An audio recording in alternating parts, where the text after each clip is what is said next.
Welcome! So for today's video, I am going to tackle about the way of ethics. First, let me introduce myself. I am Marisa C. Makatunog, a BSIT student 2-2. Let's unlock the broad definition of ethics. Of course, the lower class, the middle class, the upper class, and even the super rich class.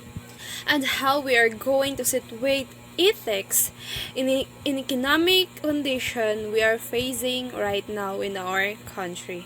First, let's talk about ethics. So what is ethics? Ethics in simplest definition, it is a system of moral principles. So, unsa may moral principles? Ang moral principles kay mo ni siya ang belief na magsulti nato ug unsay right and wrong. It also affect how we make decisions. So, kini siya mo ni mailan nato na ang atong desisyon tarong ba or dili, or for example sa uban na mangina tayo usa ka situation na dira ta mamili ug unsa atong pilion, sakto ba siya or dili, or makasama ba siya sa uban or makabuti ba siya sa uban.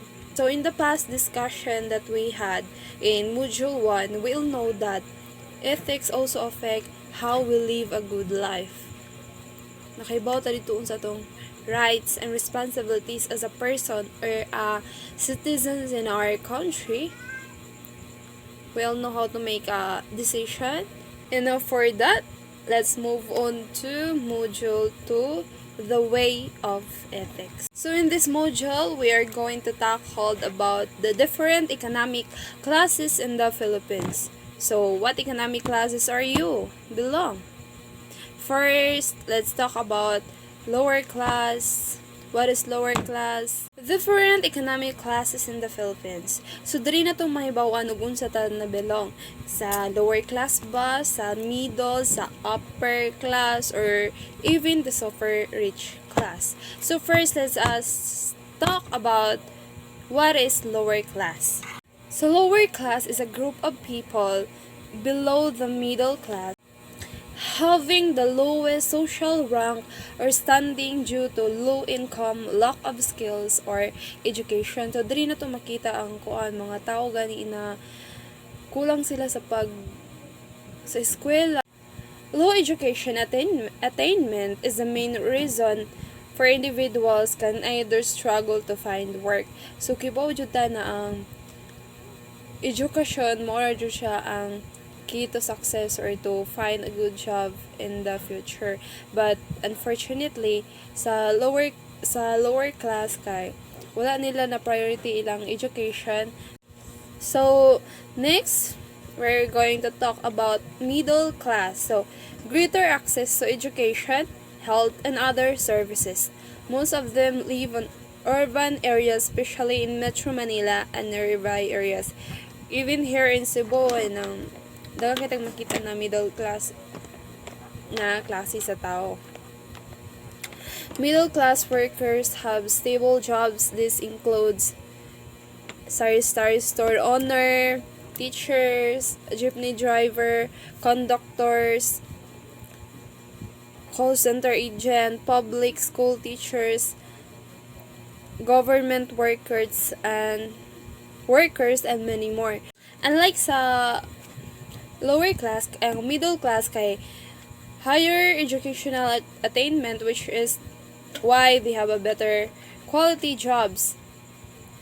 Gamay sa ni sila koan member sa family. Unlike sa lower class na daghan og anak. Next is upper class. So, composed of people who hold the highest social status, usually are the wealthiest member class of society, and held the greatest political power. It is obviously above the middle and working or lower class. So, ang upper class man sila ang kuan kanang nakatagyag mga yuta, mga dato na ng landowner. People who fell into these groups didn't have to work for living. So, ang ilang kwarta ilang gigamit sa pag invest and to create a company, then sila'y boss. Then there are super rich classes, elite people in the world, the multi-billionaire, etc. So, example, matag na ko example ani kay si Bill Gates, the richest man in the world. So how we are going to sit with this to the pandemic we are facing right now. So kibaw na ta na daghang kayog na apektuhan sa COVID-19. So COVID-19 has disrupted social and economic order, causing tragic loss of life not only the poor, middle class, but all the people in the world has being affected.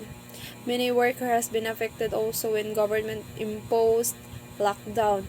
There seems to be a virtual war between social classes on social media.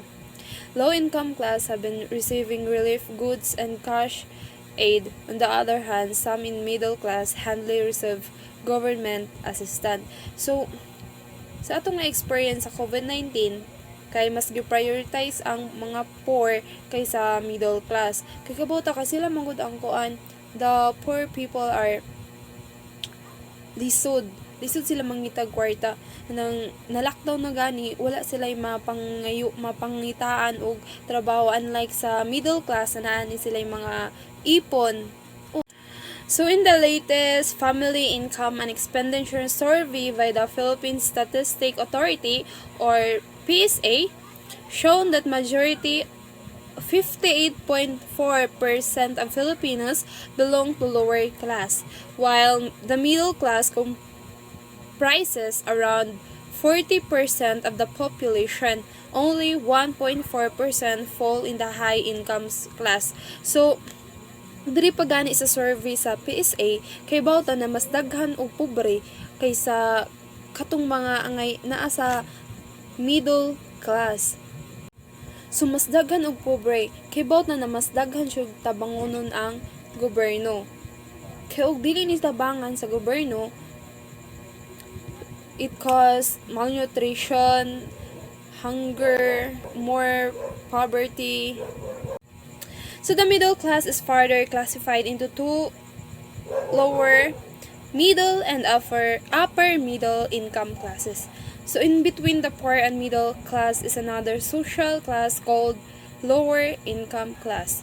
They're not middle class but not considered as poor. And then there's the upper rich income class in between the middle class and the rich. With the COVID-19 crisis, the government has been prioritizing the poorest of the poor in terms of providing financial support. Middle class rely less on government help. They're just affected by the lockdown as the poor. So, nga naman gi-prioritize ang poor. Kibobeta na wala sila ipon.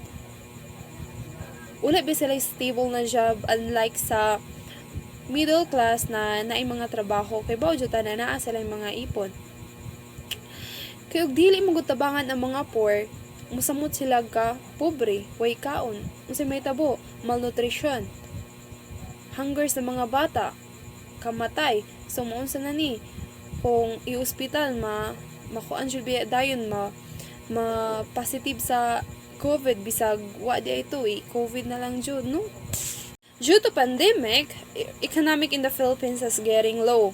The poor become poor, and worse, middle class might even slide back to poverty. Wata kay ba ka nang katong mga middle class na naangat-angat na sa kinabuhi, na nagasto ilang mga kwarta, wanabit ang uban kay nataktak sa trabaho kay kinahanglan lagi ang usa ka kumpanya kay magtaktak og trabaho kay wala na say igong ikasweldo kay lockdown, wala bi kay mo gawasin, gamay ra kay manggawas ana kay mamait lag mga needs like canned goods, the rice and other priority needs in the family. This pandemic, diri nato magamit ang atong mga nakatunan sa ethics.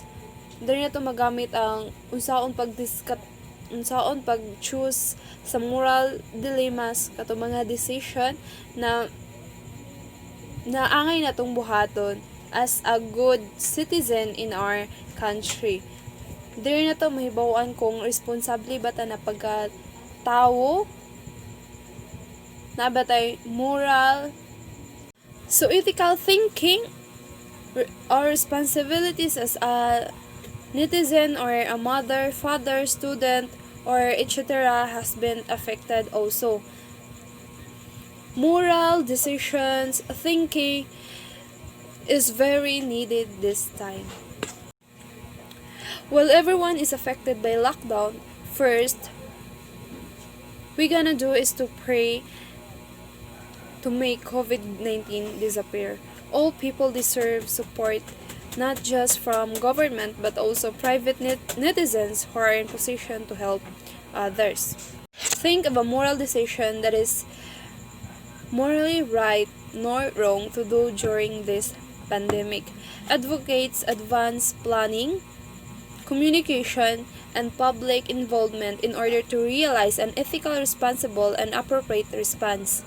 The greatest moral challenge posed by a pandemic is how to respect commitments to social justice and entrench inequalities. Also, people must be acquired and analyzed through social processes. So, deeply ethical thinking is needed in this pandemic. So, overall lesson to learn from the current situation is the value of compassion and empathy in times of crisis. Instead of fighting, why don't we just share whatever we can with those in need and help those in need also? We just need to be optimistic. Just believe in yourselves and be optimistic that all of us can overcome this crisis. Just pray. Trust God. He never leaves us. He always there to guide and help us to overcome this pandemic. So that's all for my discussion today, and thank you.